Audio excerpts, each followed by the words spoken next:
sanyii tokkorraa kan dhalatan yoo ta'u tartiiba maqaa gubbaa irratti isiniif tuquu yaalleen kun hundi gahaa fi akkasuma immoo ragaa qabatamaadha. Alaqaa Azmeen seenaa Oromoo akka hin taaneen haa barreessu malee Oromoota Goojjam ilaalchisee yoo ibsu mootonnii fi masaafintoonni Goojjam durii Oromoota Amuruuti jechuun barreesseetii jira. Kanarraa ka'uun Oromoonni Goojjam har'aa baay'een kanneen eenyummaan isaanii akka hin ibsamnee fi ukkaanfamaa turan nuti Oromoodha yoo jechuu baatanillee biyyii fi lafti Oromoo hanga har'aa moggaasa Oromootiin yaamamuu irratti argamti.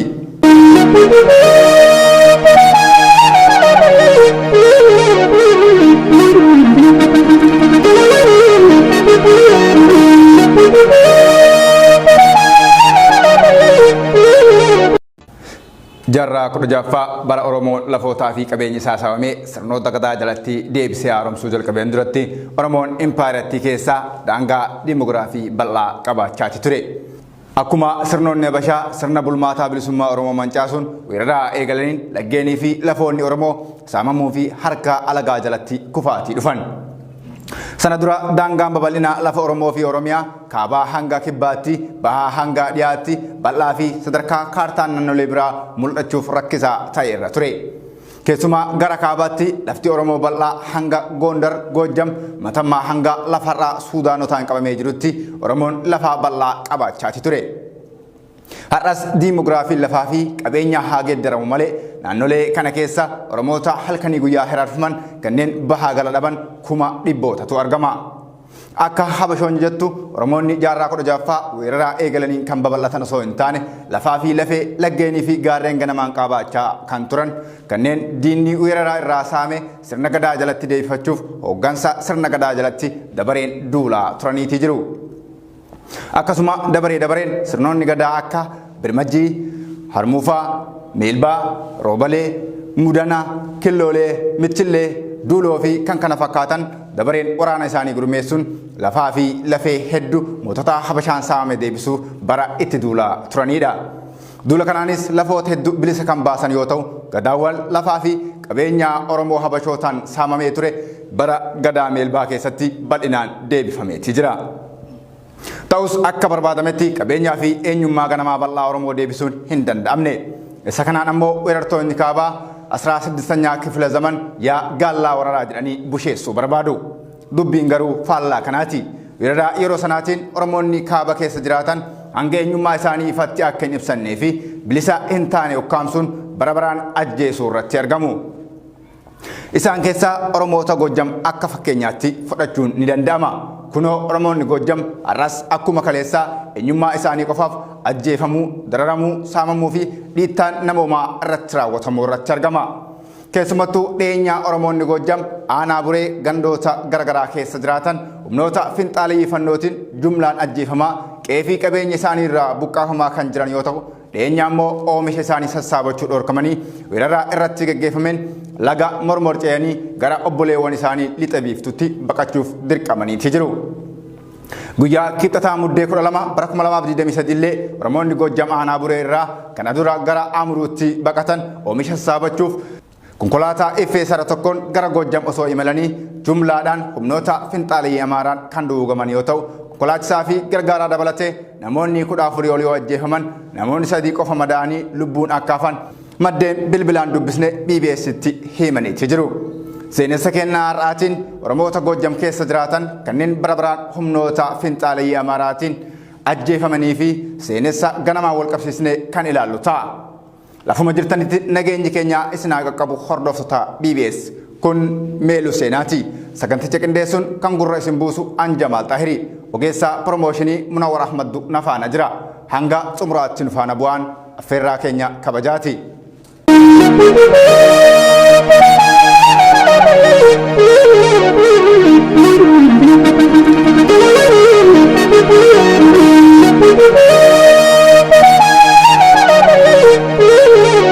Akka diinonni Oromoo jiran lafti Goojjam lafa hundee isaanii osoo hin taane lafa jaarraa hedduu dura Oromoonni lakkoofsaan hedduutan irra jiraachaa turan akka ta'e maddoonni seenaa bal'inaan ragaa bahu. Yeroo ammaa lafti Goojjam jedhamee waamamu durdurii Oromoota jaarrota dheeraaf lakkoofsaan olaanaa ta'antu irra qubatee jiraachaati ture. Yeroo booda garuu dhiibbaa mootota Habashaatiin saboonni adda addaa gara naannichaatti fidamuun irra qubsiifamuu danda'an. Oromoonni waggoota dheeraaf Goojjam keessa jiraataa turan baay'inaan Oromoota gosa Maccaa fi Tuulamaa yoo ta'an kibbaa fi lixa Goojjamii kaasee hanga Haroo Xaanaatti Oromoon Maccaa kan qubate yoo ta'u naannoo amma Aga'uu irraa kan hafe gara bahaatti immoo irra jireessaan Oromoota Tuulamaatu lafa kanarra jiraachaati ture. Goojjam gara kibbaa hanga Haroo Xaanaatti kan qubatan gosa Oromoo Jaawwii yoo ta'an isaanis Jahan Jaawwii jedhamuun bal'inaan beekamu. Jahan Jaawwii hanga Gondar Suudaan lafa Farxaa Dambiyaa fi Fogoraa jedhamutti qubatanii jiraachaati turan. Kanaafidha Oromoonni Goojjam qofa keessa osoo hin taane lafoota har'a Suudaaniin dhuunfatamanii argaman qabiyyee Oromootaa ture kan jedhamee yaamamaati tureef. Gara kibba bahaan immoo naannoo Daamoot jedhamee beekamu keessaa hanga Lumaamee, Dambalaa, Jijjigaa fi darbees hanga Maccaa yookiin lafa Haroo Xaanaa ga'utti qubatanii qubsuma qabiyyee bal'aa Oromootaa qabaachaati turan. Oromoon gosa Tuulamaa immoo Goojjam gara bahaa Diimaa, Bichaanaa, Mooxaa keessaa hanga Gondar, Walaaqaa fi naannoo Warrootaa ga'utti Oromoota Maccaa waliin wal cinaa akka qubatanii jiraachaa turan kitaabni seenaa fi manguddoonni eenyummaa kalee beekan sirriitti ragaa bahu. Kanas afoolli manguddoota maqaalee lafaa fi gosoota naannoo sanaa qubatanii bareechanii ibsaniiti jiru. Kanaaf Gondar keessatti manguddoonni yoo mammaakan kan Oromoo irraan dhalanne tumtuudha jechuun yaamu. Kana jechuun naannoon kun guutumaan guututti qabiyyee fi hundee Oromootaa ta'uu kan akeekudha. Yeroo sanas Oromoo keessatti Oromoota sirna gadaatiin buluu dhiisanii sirna cabsan yookiin morman Oromoota seera gadaa guutaniin akka waliin fuunee fi addaan fageeffamanii jiraatan taasifamaati turan. Oromoonni Goojjam keessa jiraatan kun kophatti of gurmeessuun garee afra yookiin sadachaan naannoo yeroo ammaa jiraatan Buree, Wambaraa, Yilmaa fi Dheensaa yookiin Kuttaayyee Liiban Daamoot keessatti hammeenya mootummaa Gondariin isaan irratti godhamaati ture. Waggoota dheeraaf tokkummaan dura dhaabbachuun ofirraa qolachaati turan. Mootonni Absiiniyaa yookiin Habashootaa yeroo sana Oromoota naannawa sanaa qubatan humnaan cabsuu waan dadhabaniif suutaan itti firoomuu fi soddoomuun eenyummaa isaanii akka cabuuf shoora olaanaa bahataniiti jiru. Mootummaa Goojjamii wal qabatee aadaa Oromoo katee sirna gadaa dhiisuun akkuma Oromoota Daamotaa isaanis mootummaa ofii ijaaruu jalqaban. Mootonni Goojjam keessatti beekamaa dhufanis Oromootuma naannoo sana qubatan akkaataan maddoonni seenaa sirriitti ragaa bahu. Gara booda mootonni Habashootaa Oromoota lakkoofsaan hedduu ta'an kanneen naannoo sana qubatan gaafa humnaan dadhaban itti firoomuu fi soddoomuun hooggantoota Oromoota naannoo sana dhugaa irraa maqsuun eenyummaa isaanii dagachiisuun humni Oromoota naannoo kanaa akka dadhabu taasisaniiti jiru. Qaccee mootota Oromoota Goojjam yeroo sanaa kan turan keessaa muraasni mootii Bakaafaa, Walaattaa Israa'el, Oromoo Daamotaa, Gammachuu yookiin Abiddoo, Abeebee, Yoosaadeq, Raas Haayiluu Tokkoffaa, Raas Goshuu, Raas Tasammaa, Raas Adal, Nugus Taklaa Hayimaanotii fi Raas Haayiluu lammaffaan mootota Oromoota naannoo sana turan keessaa isaan muraasaa fi baay'ee beekamaa turanidha. Qaccee mootota Goojjam kana yoo ilaalle dhalootaan mootota Gondarii walitti haa makaman malee humna Oromoota mootota Gondar ta'uun akka socho'aa turan seenaa irraa kan hubatamudha. Mootiin beekamaan Bakaafaanis Goojjam iddoo Yibaabaa jedhamutti akka dhalatee fi gara haadha isaatiin Oromoo Tuulamaa akka ture seenaan ifatti ragaa baha. Intalli mootii Bakaafaa Walaattaa Israa'el kan jedhamtu Yoosaadeqitti heerumtee Raas Haayiluu Tokkoffaa deesse.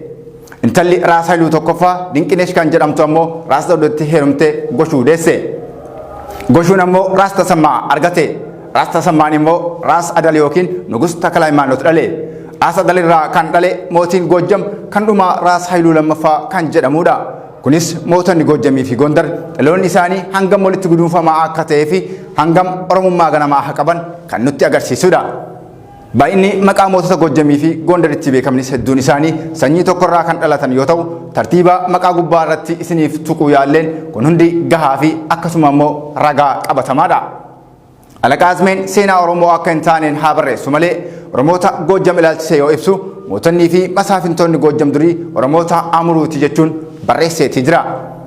Kanarraa ka'uun Oromoonni Goojjam har'aa baay'een kanneen eenyummaan isaanii akka hin ibsamnee fi ukkaanfamaa turan nuti Oromoodha yoo jechuu baatanillee biyyii fi lafti Oromoo hanga har'aa moggaasa Oromootiin yaamamuu irratti argamti.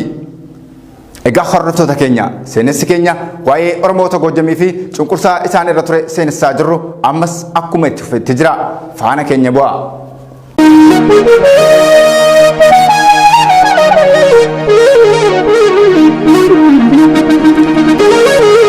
Thank you.